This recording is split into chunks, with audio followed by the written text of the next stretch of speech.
Hello everyone, my name is doctor Vipul. एक skin specialist हूँ। आज मैं आपको बताऊँगा ब्लैक हेड और वाइट हेड के बारे में। ब्लैक हेड वाइट हेड क्या होते हैं, क्या हम इनको जड़ से ख़त्म कर सकते हैं या नहीं, क्या वजह होती है इनकी, क्या क्या कॉम्प्लिकेशन हो सकते हैं, क्या ट्रीटमेंट और इलाज कर सकते हैं हम इनका, क्या हमें खाना चाहिए ताकि ब्लैक हेड नहीं हो और क्या हमें नहीं खाना चाहिए जिससे हम इनसे बच सकें। इन सब क्वेश्चंस के बारे में मैं आज आपको बताऊंगा। जो जड़ से ख़त्म करने की बात है उसका आंसर मैं वीडियो के लास्ट में दूंगा, क्योंकि उससे पहले इनकी वजह आपको पता होना चाहिए, तभी ये आपको समझ में आएगा। सबसे पहले जानते हैं ब्लैक हेड वाइट हेड क्या होते हैं। ये एक्नी की ग्रेड 1 है। जो अपने पिंपल और मुहासे होते हैं उनकी ग्रेड 1 है ब्लैक हेड और वाइट हेड। तो ग्रेड 1 में क्या क्या आते हैं? कॉमिडोन्स, जिन्हें ब्लैक हेड वाइट हेड बोलते हैं, और कुछ लाल दाने।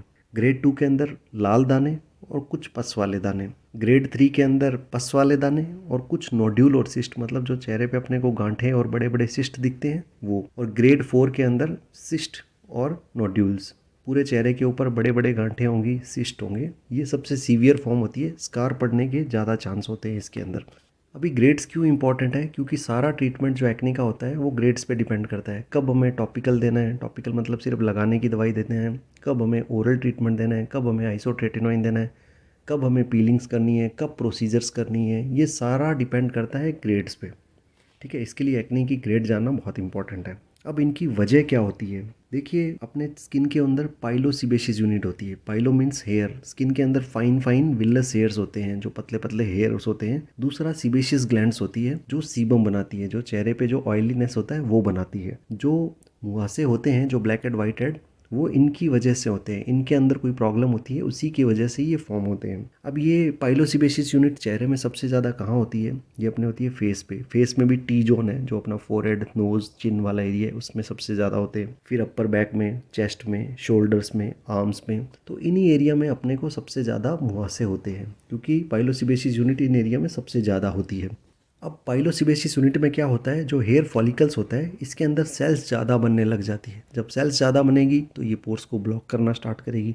दूसरी तरफ जो सिबेशियस ग्लैंड है वो ज़्यादा सीबम बनाने लगती है, ज़्यादा ऑयली मटेरियल बनाने लगती है। तो ज़्यादा सेल्स बन रही है, ज़्यादा सीबम बन रहा है, फिर ऊपर से पोर ब्लॉक हो रहा है। तो उसकी वजह से क्या होता है? जो हेयर फॉलिकल्स है वो स्किन के ऊपर विजिबल होने लगता है। अब इसे हम क्लोज कोमिडोन और वाइट हेड बोलते हैं। अब जानते हैं ब्लैक हेड क्या होता है। जब पोर्स का मटेरियल, सीबम और ज़्यादा सेल्स जब एयर के कांटेक्ट में आता है वो ऑक्सीडाइज हो जाता है। जब वो ऑक्सीडाइज हो जाता है तो ऊपर का कलर ब्लैक हो जाता है। तो उसकी वजह से ब्लैक हेड फॉर्म होते हैं। अब बहुत लोगों को लगता है कि ये कोई मैल है। देखिए, ये कोई मैल वगैरह नहीं होता। ये सीबम ही होता है और सेल्स होती है जो ऑक्सीडाइज हो गई होती है, जिससे उसका कलर ब्लैक हो जाता है। तो कोई मैल नहीं होता ये। अब हम जानते हैं कि ये ज़्यादा सेल्स क्यों बना रही है, ज़्यादा सीबम क्यों बन रहा है। इनकी वजह मैंने आपको पहले वीडियो में एक्सप्लेन किया हुआ है, फिर भी मैं आपको बता देता हूँ। ये कॉमन जो मुहासे होते हैं, पिंपल्स होते हैं, उन्हीं की वजह जो कॉमन होती है वही ये सब कॉज करती है। तो सबसे पहले आता है जेनेटिक और फैमिलियन फैक्टर। अगर आपके फैमिली में दाने मुहासे ज़्यादा होते हैं तो आपका एक्ने और मुहासे होने के आपको ज़्यादा चांस होते हैं। दूसरा, कुछ हार्मोन रिलेटेड डिसऑर्डर जैसे पीसीओडी वगैरह आपको है, और कुछ एड्रिनल ग्लैंड्स का ट्यूमर है आपको, तो आपको होने के ज़्यादा चांसेस होंगे। तीसरा, ड्रग्स, दवाइयाँ जैसे स्टेरॉयड। मैंने बहुत सारे लोगों को देखा है जो बेटनोवेट एन अप्लाई करते हैं, बेटनोवेट सी, बेटनोवेट प्लेन, ये सारी क्रीम्स अप्लाई कर रहे होते हैं। उनसे क्या होता है कि एक बार तो चेहरे पे दाने ठीक होते हैं, पर जैसे ही छोड़ते हैं वापस डबल दाने आते हैं। तो इसके लिए स्टेरॉयड हमें नहीं अप्लाई करना चाहिए। उससे चेहरा पतला भी होता है, स्किन अपनी थिन होती है, तो धूप में अपने निकलते हैं तो रेडनेस आने लगती है, स्किन लाल होने लगती है, खाना बनाते हैं तो रेडनेस आने लगती है। सारा स्टेरॉयड के साइड इफेक्ट है, इसके लिए स्टेरॉयड हमें नहीं लगाना चाहिए। फिर लिथियम हो गया, एंटी ट्यूबरकुलर ड्रग जो टीबी में दवाइयाँ होती रहती है, जैसे रिफेम्पिसिन, आइसोनियाजाइड, वो भी एक्ने ज़्यादा करती है। फिर फेनेटॉइन जो दोरों में दवाई यूज़ होती है, वो भी ज़्यादा करती है, मुहासे करती है। फिर इन्वायरमेंटल एंड स्ट्रेस फैक्टर, ज़्यादा स्ट्रेस लोगे तो ब्लैक एंड वाइट हेड आने के ज़्यादा चांस होंगे। फिर डाइट बहुत इंपॉर्टेंट है। मैं डाइट पे सबसे ज़्यादा फोकस करता हूँ, क्योंकि यही मेन कॉज होती है। अदरवाइज ये जेनेटिक, हार्मोनल ये कम होते हैं लोगों में, पर डाइट बहुत इंपॉर्टेंट है। डाइट पे मैं बहुत फोकस करता हूँ। अब डाइट में क्या क्या होता है? हाई ग्लाइसेमिक इंडेक्स फूड्स, जिनमें चीनी ज़्यादा डलती है, उनमें एक्ने आने के ज़्यादा चांस होते हैं। फिर oily foods, milk related products, ठीक है। इन पे मैंने ना एक पहले वीडियो बना रखा है, आप वो वीडियो देख सकते हैं। अब ये डाइट कैसे एक्ने करती है, कौन से फूड हमें खाने चाहिए, कौन से फूड हमें नहीं खाना चाहिए, ये सारा उस वीडियो में मैंने एक्सप्लेन किया हुआ है, तो आप वो वीडियो जाके देखिए। फिर मिल्क रिलेटेड प्रोडक्ट्स, यस ये भी एक्ने कॉज करते हैं। अपने इंडिया में ऑलमोस्ट हर घर में दूध पिया जाता है, तो ये एक्ने क्यों कॉज करता है ये भी मैंने एक्सप्लेन किया हुआ है, आप वो वीडियो देख सकते हो। फिर फेस पे ज़्यादा स्क्रब करने से भी एक्ने होते हैं। फिर कॉस्मेटिक प्रोडक्ट्स यूज़ करने से, ज़्यादा कॉस्मेटिक प्रोडक्ट्स यूज़ करते हैं तो उनमें भी एक्ने होने के ज़्यादा चांस होते हैं। फिर अगर आप ऑयली मॉइस्चराइज़र अप्लाई कर रहे हो, उन पे भी एक्ने आने के ज़्यादा चांस होते हैं। अब क्या क्या कॉम्प्लिकेशंस हो सकते हैं इनसे, देखिए मैंने आपको बताया था ब्लैक हेड और वाइट हेड ग्रेड 1 एक्ने होता है, ग्रेड 1 होता है, तो ये ग्रेड 2, ग्रेड 3, ग्रेड 4 उनमें भी कन्वर्ट हो सकता है। दूसरा, ये निशान छोड़ सकता है चेहरे पे, स्कार छोड़ सकता है, मतलब जो गड्ढे दिखते हैं छोटे छोटे वो स्कार छोड़ सकता है। फिर स्किन पे ज़्यादा पोर विजिबल होने लगते हैं, आपको छोटे छोटे छेद दिखने लग जाते हैं। फिर एक होता है कि ये ना साइकोलॉजिकल इम्पैक्ट भी करता है, अपने को लो फील कराता है। कई लोग अपने दानों की वजह से एंजाइटी फील करते हैं, स्ट्रेस होता है, कई लोगों को डिप्रेशन भी हो जाता है, तो ये साइकोलॉजिकल भी इम्पैक्ट करता है। अब हम कैसे इनको ट्रीट कर सकते हैं, सबसे पहले मैं आपको जनरल फैक्टर्स बताता हूँ। सबसे इंपॉर्टेंट डाइट, मैं बार बार फोकस डाइट पे कर रहा हूँ क्योंकि डाइट बहुत इंपॉर्टेंट है। क्योंकि अगर आप कोई ट्रीटमेंट लेते हैं तो उससे आपके ब्लैक एंड वाइट हेड चले जाते हैं, और जैसे ही आप ट्रीटमेंट स्टॉप करते हैं वो दाने वापस आ जाते हैं। मैंने बहुत लोगों को देखा है वो जो बोलते हैं कि हमको इलाज तो बहुत करवाते हैं, पर जैसे ही हम ट्रीटमेंट स्टॉप करते हैं सारे दाने वापस आ जाते हैं। क्या इलाज कराने का मतलब है, क्योंकि वो डाइट फॉलो नहीं कर रहे हैं, वो डाइट को फोकस ही नहीं कर रखे हैं, वो सिर्फ इलाज करवाते हैं, दवाई लगाते हैं, सब कुछ खा रहे हैं, हाई ग्लाइसेमिक इंडेक्स फूड्स खा रहे हैं,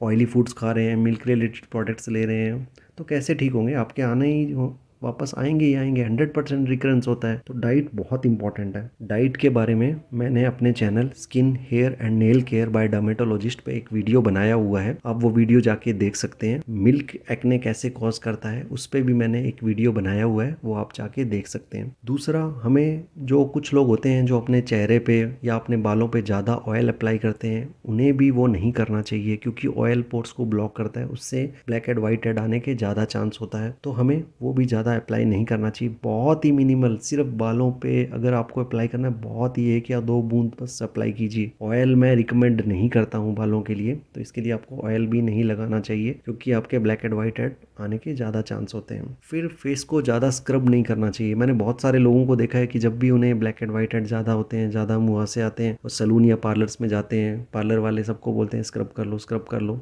जैसे ही स्क्रब करते हैं एक बार तो उनके दाने ठीक लगते हैं, ब्लैक हेड्स वाइट हेड निकल जाते हैं, बट बाद में थोड़े टाइम के बाद में ज़्यादा आते हैं। वो क्यों ज़्यादा आते हैं, क्योंकि आप जैसे ही स्क्रब करते हो पहले स्किन इरिटेट होती है, दूसरा स्किन का सारा ऑयल और मॉइस्चराइजर खत्म हो जाता है, तो ज़्यादा मॉइस्चराइजर भी खत्म हो गया, स्किन भी इरिटेट हो रही है, तो सीबम जो ज़्यादा बनने लग जाता है, सीबेशियस ग्लैंड ज़्यादा सीबम बनाती है, तो उसकी वजह से क्या होता है, आपको ब्लैक हेड वाइट हेड और मुँह से ज़्यादा आते हैं। तो इसके लिए ज़्यादा स्क्रब नहीं करना चाहिए। अगर आपको करना है तो 2 से 3 हफ्ते में एक ही बार कीजिए, और मैं तो फेस वॉश रिकमेंड करता हूँ, स्क्रब से ज़्यादा फेस वॉश कीजिए। फिर मैंने कुछ लोगों में देखा है जिनको डेंड्रफ और कॉन्स्टिपेशंस होते हैं, उनमें भी ब्लैक हेड वाइट हेड और मुहासे आने के ज़्यादा चांस होते हैं। अगर आपको ऐसा कुछ है तो आप उनका ट्रीटमेंट कीजिए। ये सब लोगों में नहीं होता, कुछ ही लोगों में होता है। फिर ज़्यादा कॉस्मेटिक प्रोडक्ट्स, ज़्यादा मेकअप प्रोडक्ट, उनमें भी ब्लैक हेड वाइट हेड आने के ज़्यादा चांस होते हैं, क्योंकि इनका जो बेस होता है वो ऑयल बेस्ड होता है, जो मटेरियल होता है वो ऑयल बेस्ड होता है, तो उसकी वजह से भी ब्लैक हेड वाइट हेड आने के ज़्यादा चांस होता है, तो हमें ये भी अवॉइड करना चाहिए।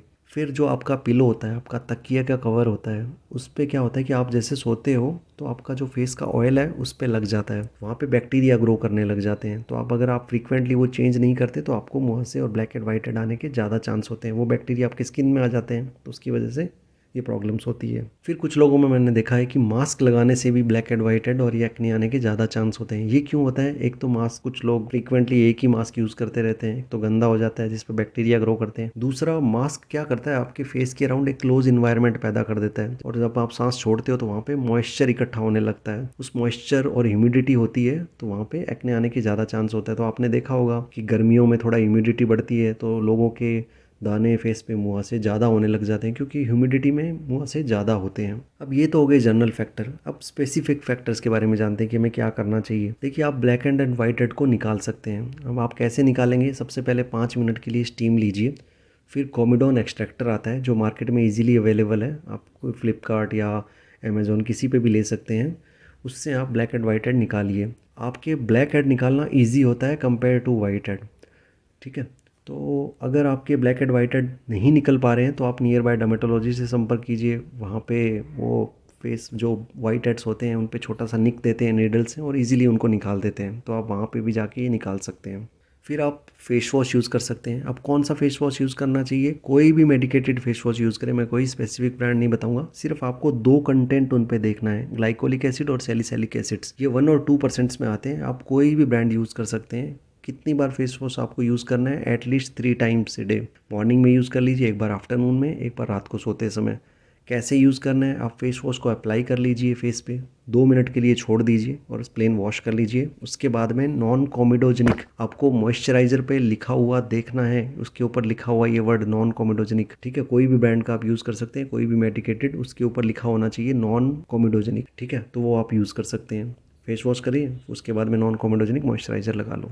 फिर आप सैलिसिलिक 1 और 2% या ट्रेटेनॉइन क्रीम 0.025, 0.04, 0.05% जेल जो मार्केट में अवेलेबल होती है, आप वो भी लगा सकते हैं। वो कैसे लगाना है? वो आपको नाइट टाइम में लगाना है। जो भी आपका कोमेडोन वाला इफेक्टेड एरिया है, नाइट टाइम में उन पे अप्लाई कर लीजिए। बहुत कम क्वांटिटी में अप्लाई करना है क्योंकि ये ज़्यादा इरिटेशन और रेडनेस करती है। अगर आपको इनको लगाने पे ज़्यादा इरिटेशन, ज़्यादा रेडनेस आती है तो अपना चेहरा आधे घंटे में वॉश कर लीजिए और इनका ड्यूरेशन धीरे धीरे बढ़ाना है। जैसे आज आपने आधे घंटे लगाया, कल आप आधे घंटे से 5 मिनट ज़्यादा लगा लीजिए, फिर आप 1 घंटा कीजिए। स्लोली ड्यूरेशन बढ़ाइए। बट अगर आपको कोई प्रॉब्लम नहीं होती तो आप ये ओवरनाइट लगा के रख सकते हैं। मॉर्निंग में उठ के आपको नहा के सनस्क्रीन यूज़ करनी है। अब कौन सी सनस्क्रीन यूज़ करनी है? आपको नॉन कॉमेडोजेनिक सनस्क्रीन यूज़ करनी है। आपकी सनस्क्रीन पे ये वर्ड लिखा होना चाहिए नॉन कॉमेडोजेनिक, ठीक है? आप वो सनस्क्रीन यूज़ कर सकते हैं। आप कोई भी ब्रांड यूज़ कर सकते हैं, मैं स्पेसिफिक ब्रांड नहीं बताऊंगा। अगर आपको नहीं समझ में आ रहा कौन सा ब्रांड यूज़ करना है तो आप मुझे मैसेज कर दीजिए, मैं आपको रिप्लाई कर दूंगा उसके ऊपर, ठीक है? फिर ट्रेटेनॉइन के सीरम्स भी अवेलेबल है मार्केट में, जो थोड़े कॉस्टली होते हैं, वो भी आप नाइट टाइम में अप्लाई कर सकते हैं। फिर अगर आपको ट्रेटेनॉइन से प्रॉब्लम होता है, आप नहीं अप्लाई कर सकते, ज़्यादा रेडनेस होता है, ज़्यादा इरिटेशन होता है, फेस आपका रेड होने लगता है, तब आप एडेप्लिन जेल यूज़ कर सकते हैं। 0.1% का मार्केट में अवेलेबल है। और बेंजोइल पेरोक्साइड भी यूज़ कर सकते हैं 2.5%। फेस पे मैं रिकमेंड 2.5% ही करता हूँ, इससे ज़्यादा नहीं करता हूँ। ट्रंक पे यानी आपके शोल्डर्स पे, बैक पे अगर आपको दाने आते हैं तो आप 5 और 10% भी यूज़ कर सकते हैं। मैं फेस पे 2.5% ही यूज़ करता हूँ। इनके बाद में भी आपको मॉइस्चराइजर लगाना चाहिए, नॉन कॉमेडोजेनिक मॉइस्चराइजर। अगर आपकी स्किन इन प्रोडक्ट्स को यूज़ करने के बाद ज़्यादा ड्राई होती है तो नॉन कॉमेडोजेनिक मॉइस्चराइजर आपको यूज़ करना है। अगर ब्रांड्स कोई नहीं समझ में आ रही नॉन कॉमेडोजेनिक मॉइस्चराइजर की, आप मुझे मैसेज कर सकते हैं, मैं आपको रिप्लाई कर दूंगा। और अगर आपको इन प्रोडक्ट्स पे कुछ वीडियो चाहिए तब भी आप मुझे मैसेज कर सकते हो, मैं उन पे एक वीडियो बना दूंगा अलग से।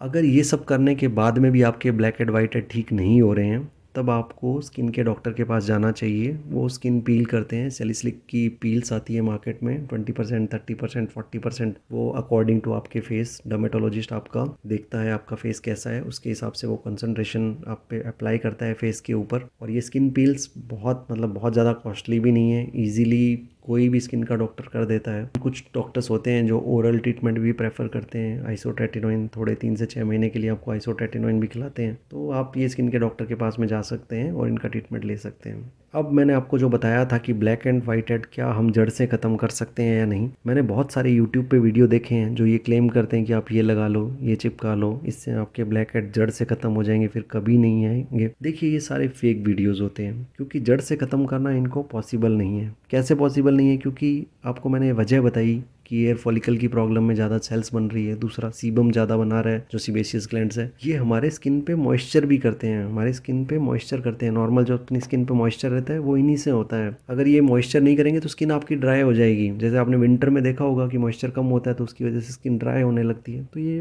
अपनी स्किन पे मॉइस्चर मेंटेन करने के लिए बहुत इंपॉर्टेंट है। इनको जड़ से खत्म नहीं किया जा सकता। कोई ऐसी दवाई नहीं है जो ये लगाते ही आपका एयर फॉलिकल डिस्ट्रॉय कर देगी, आपका सीबेशियस ग्लैंड डिस्ट्रॉय कर देगी। तो जड़ से खत्म करना बहुत मुश्किल है। दूसरा, हमारे हार्मोन्स है जो इन पे सेल्स ज़्यादा बनवा रहे हैं, ज़्यादा सीबम सीक्रेट करवा रहे हैं इनसे। वो हार्मोन्स भी हमारे लिए बहुत इंपॉर्टेंट है। हमारे बॉडी में जो टेस्टोस्टेरोन बन रहा है उन्हीं हार्मोन्स की वजह से बन रहा है, तो हम उनको भी ख़त्म नहीं कर सकते हैं। तो जड़ से ख़त्म करना दानों का बहुत मुश्किल है, मेरे हिसाब से बहुत डिफ़िकल्ट है।